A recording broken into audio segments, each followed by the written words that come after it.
Moi, ce que je voulais, c'était d'avoir quelqu'un qui puisse travailler avec moi et l'équipe sur l'optimisation de nos voiles. Ça fait partie des éléments importants pour la performance du bateau. Et on sait que les formes, les réglages de ces voiles-là sont très importantes. Le choix d'embarquer Quentin, c'était d'avoir l'œil du voilier à bord pour vérifier ce que lui imagine devant son ordinateur par rapport à mes demandes, par rapport aux demandes techniques et aux contraintes du bateau et la réalité sur l'eau. Pour moi, c'était important d'avoir ce choix-là. J'ai déjà un petit peu collaboré avec Armel sur ses Figaro. On a un bon contact.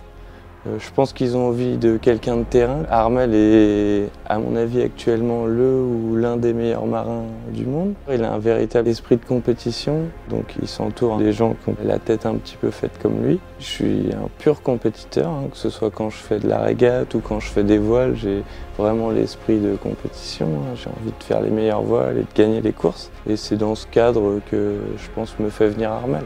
Je sais d'où il vient, il a beaucoup navigué sur différents supports en régate. On était concurrents lors du Speed West France il y a encore quelques mois en Figaro. Mais c'est bien aussi d'avoir un œil un peu fin régleur, parce qu'on apprend toujours et on est toujours, on se nourrit toujours de ces expériences-là. On a le vent à bien molli, donc en hissant la grand voile, on va refaire le max de RI2 et on se fait notre pourcentage, on vérifie si ça correspond à 57 ou si on est plus à 57 et à ce moment-là on modifiera la valeur. On met en route. Il faut faire le job à bord, c'est-à-dire qu'il faut être bien en mer, il faut trouver sa place, il ne faut pas gêner. 53. Désolé. Et puis ensuite, vient l'heure de faire notre boulot de voilier, d'avoir un regard plus focus sur les voiles, sur les demandes de l'équipe par rapport aux voiles. La logique, c'est d'avoir la personne qui va dessiner les voiles, qui soit totalement impliqué dans le fonctionnement du bateau et qui connaisse le bateau en entraînement ou en course.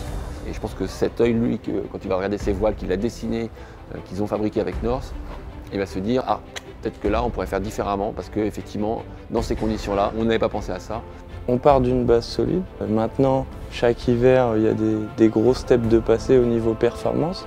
Donc nous, on se doit d'avoir des jeux de voile qui évoluent aussi. On n'est pas dans la révolution, mais on est dans l'évolution continue et il y a du travail.